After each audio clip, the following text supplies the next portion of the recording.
Yo, what's up, family? Before we start the video, please leave a like, subscribe, and share it in everyone as you can. Just get out there a little bit more. That being said, let's get right to the video. Take your shoes off. I'm tired of y'all coming in the house, take your shoes off. So, first half, right? The Celtics are up 50-47 on the Orlando Magic. The big takeaway for me in the first quarter was Jaylen Brown was good in that quarter. He had 12 points on 4 for 7, had 4 rebounds, but I think he was slightly misused in that quarter. They had him like handling the ball way too much. There was a couple of possessions where he was dribbling for 18 to 19 seconds, and that's just not what I want to see from him. I want to see him in more of a play finishing type of role. So that's the chin action. If he's chin cutting into the post, you get him most post ups. They did get him into a couple post up opportunities, which was good for him, but less PNR handling, less bringing the ball up, let Derek White. That's why. It's not only because like that's not the role like I want him in.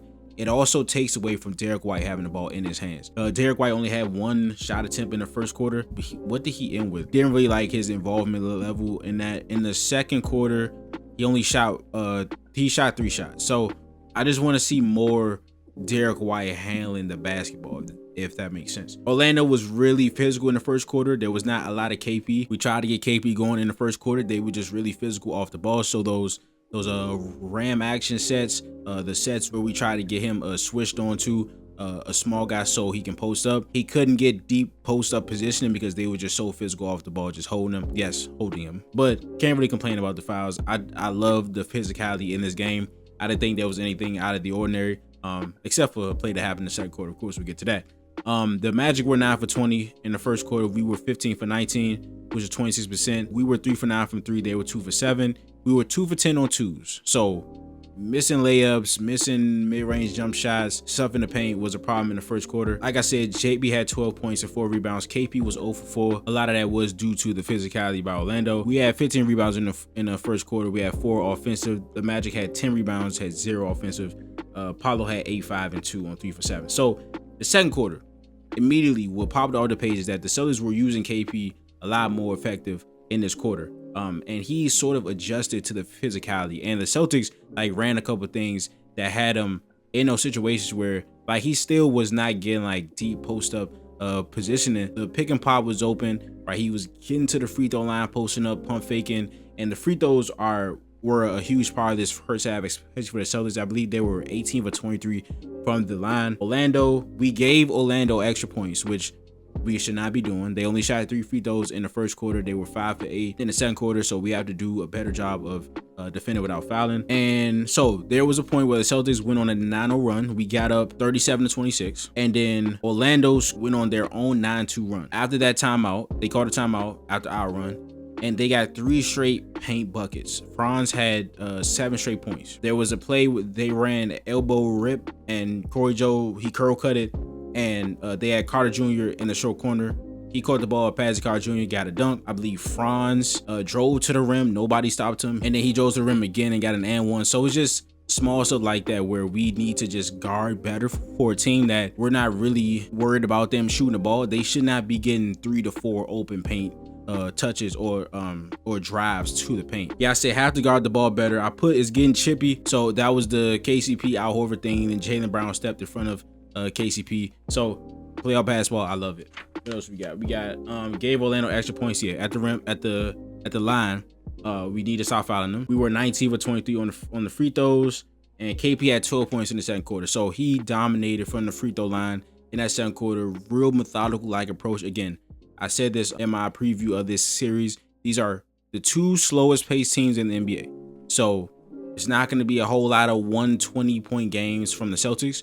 There's going to be a lot of 110s, a lot of low 100 efforts, but the Magic, they just don't have a lot to keep up. And it feels like everything for the Celtics is worth like 5 points because the Magic they don't have the firepower. So even without Tatum, I think the Celtics can win this game if they do what they did in the first game, which was like, okay, we came out slow, not slow, but in the first half we were really methodical. Orlando kept close, but then in the third quarter, we started to get strings of stops and threes. If we get the 3-point barrage going at some point, the game is over. And it will be the same for every single game.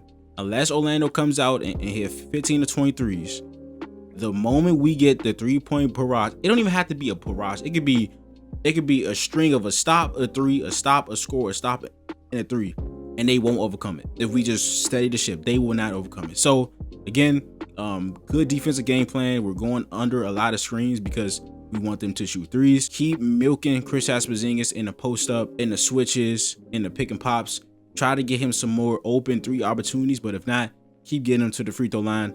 Brown, play finish. So off pin downs, off the stagger screens, off the chin cuts, all that shit. Let him get the ball in the post where he doesn't have to take 20 dribbles at the top of the key. Oh yes, guard better, please. Stop letting them just drive to the rim and get into the paint when you know that's where they want to go. That's about it. I'll see you guys in the second half. Hey, we back, man. Second half is over. Celtics win this game. They go up 2-0 on the back of Jaylen Brown, man. Phenomenal performance by Jaylen. 36, 10 and 5, 63% from the field. And I said in the first half, even though he was good, I said in the first half, even though he was good, right? I feel like the Celtics were misusing him slightly, just putting him in too many pick and roll handler situations where he was like the only one handling for that entire possession. He would come up, dribble for 18 seconds. We would have nothing to do. Just in the second half, he just ISO'd when we need him to, and he made plays for himself and for others. So that was really impressive to see by Jaylen. He kept up the physicality all night. His drives were super important. At the beginning of the third quarter, I think Franz hit the first two of the second half, and the Celtics, they went on an 11-0 run. They had two self-creation threes by Jaylen Brown. I think Derek White hit one in the corner. I don't know if that was assisted by Jaylen Brown. The runs were super huge in this game. The Magic answered damn near every run until the end. They also answered after our 11-0 run with a 9-2 run where Franz, just like in the first half where they went on a 9-2 run, Franz had the majority of those points by just getting downhill and just being himself. But yeah, in that third quarter, we won 31-24. So we won by 7 in that quarter. We shot 12 for 20, which was good. We hit 5 threes. I believe that was most likely the most threes that we hit in a quarter. So that was good to see. Only 2 for 4 from the free throw line after really getting to the line in the first half. That cooled down in the second. Orlando only had 1 free throw attempt in that third quarter too, so we didn't end up giving them any extra points. Jaylen had 13 points, 3 assists, 5 for 5 from the field in the third quarter. Perfect quarter by Jaylen. Perfect quarter by Jaylen Brown. Paulo had 9, Franz had 7, and we just know that everything is gonna come from those two guys. And in the fourth quarter, what the Celtics ended up doing is when Paulo drove, we collapsed like 3 or 4 guys on him, and Carter Jr. got a couple corner threes, but we will live with that, bro. We will live with that. We have recognized that, hey, all of this offense is coming from 2 guys. They're getting points themselves, or they're creating points for somebody else.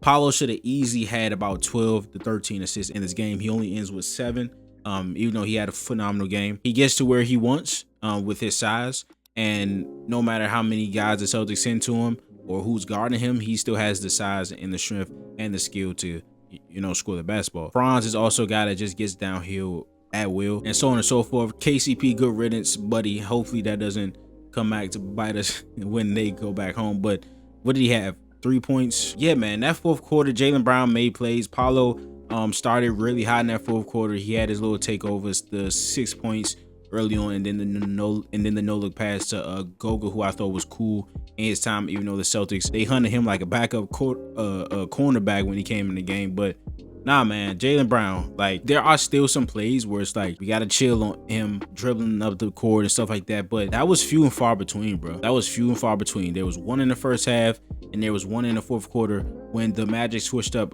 their coverages, and they weren't just allowing Jaylen to go one-on-one with somebody. They started trapping us in like the last 2 minutes, and the first time they switched it, Jaylen got a turnover.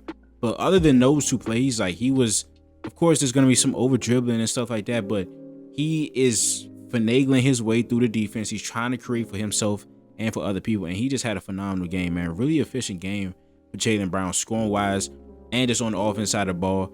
He brung the energy. He brung everything that we needed with Tatum out. Applause to Jaylen Brown. 20 point, 10 rebound, double for Kristaps Porzingis. Again, in the first half, it was really tough for him because of just how physical that the Magic were, especially off the ball. So if we have him screening, he's popping, or that ram action where he gets the switch on the second screen and we try to post him up, it just wasn't available to get him in the post-up areas that we need him to be in, because just how physical that Orlando was. In the second quarter, we made a really good effort at the start of the second quarter to get KP the ball. He also adjusted to that physicality. He was more physical himself pre-getting the basketball. So if he set that screen, he got the switch. He was really aggressive on those seals and creating a passing lane for his teammates. And in that second quarter, he got a lot of free throws, which was cool to see. 20 and he just brings like a certain energy to our team. Like after he got elbowed and he got up and embraced the fans, there was no way we was losing after that. There's no way we was losing after that. There's no X's and O's for that. That's just a guy that loves playing the game on the biggest stage, and he gave us that energy boost. Blood running down his face, all in his head, like came back, shot the free throws. We weren't losing after that. We were not losing after that. He provided something that you can't teach. That's charisma. That's spunk. That's just the stuff that he brings. In that game where every run that we had, the Magic answered. KP provided something off the floor, like not within the game, that really catapulted us, I think. So shout out to KP. Derek White, who I wanted to see the ball be in his hands a little bit more in the first half, especially in that fourth quarter. We know is Derek White bailout time. He had 8 of his 17 in that crazy pull-up threes that really separated us from the Magic. And I said earlier, every 3 that we hit feels like 5 points, just because we know that the Magic aren't going to match our 3-point output. It was just really good to see us clamp down without Tatum and really stay in that fight. Should I do this now or should I wait? The bench needs something. Of course, with Tatum, you have guys stepping into roles more time than they usually get. Like Sam Hauser, even Luke. I felt Luke did some good things, so I'm gonna hold off on that one. But Sam has given us nothing in 2 games. I'm not advocating for him not to play. I'm just advocating for maybe 2 minutes of somebody else just to start. You know what I'm saying? And just see where that can go. But this series could be easier if we get something from the Sam Hauser. We get more from Luke. Peyton Pritchard had a phenomenal game 1. I thought he was tough in his game 2. Not his greatest game, but I thought he had played tough in his game. And yeah, our top dogs came to play. The Jaylen Browns, the Derek White, the Kristaps Porzingis. Good game by Al Horford. Good physical game by Al Horford. And yeah, man, I really enjoyed that game. Hopefully y'all did too. Game 3, it's either Friday or Saturday. I'm not sure. But we go to Orlando. We were the best road team in the regular season. So I want us to take care of business as early as possible. Sweep these guys if you can. Get on out of there. Let's get ready for round 2. We gotta win. Can't think about that yet. Role players play better at home. So an Anthony Black performance might be coming. A Cole Anthony performance, who I thought Cole was gonna be a lot more explosive, especially in these first 2 games. He just hasn't. But they're a young team. They get backed by their crowd. You could get some guys have some out of body experiences on that basketball court. So we just gotta be ready for that. Hopefully Tatum comes back healthy next game or game 4, and hopefully the Celtics can go up 3-0 and take a commanding lead. But that is the video. If you enjoyed it, please leave a like, subscribe, and share any and everyone that you can. Just shoot out there a little bit more, and I will see you guys in the next video. Got a couple videos coming out tomorrow. Gotta do the Jaylen Brown video for y'all before the next game. So again, I will see y'all. This is Nick. Peace.